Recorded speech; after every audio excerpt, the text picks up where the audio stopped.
Un man vēl tev ir jautājums par 3 stūriem. Tātad ir samūrēti 3 stūri, 1, 2, 3, 4. Stūri frontonu. Mārcis viņus sauc par frontonu. Tātad šī ir arī diskusija interesanta. Kāpēc no blokiem viņi to esīt? Jā, un man atbilde, es nezinu. Okay. Es nezinu, es biju domājis, kāpēc viņu netaisīt no koka. Man bija arhitekts iezīmējis projektā no blokiem, un mēs uztaisījām no blokiem. Un, ja tu man varētu pastāstīt, tas būtu labi.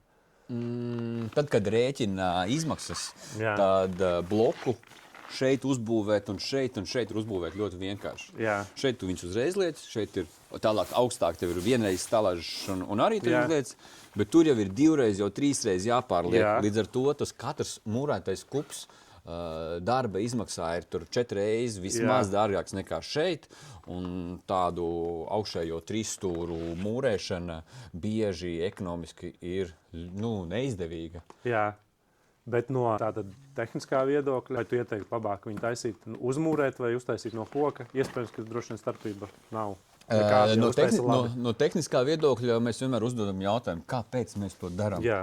Ja mēs vienkārši aiztaisītu ciet sienu, tad mēs aiztaisam sienu ar vienalga ko.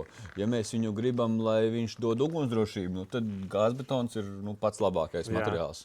Ja mēs gribam skaņas izolāciju, tad atkal tas ir ok, kas tur būs.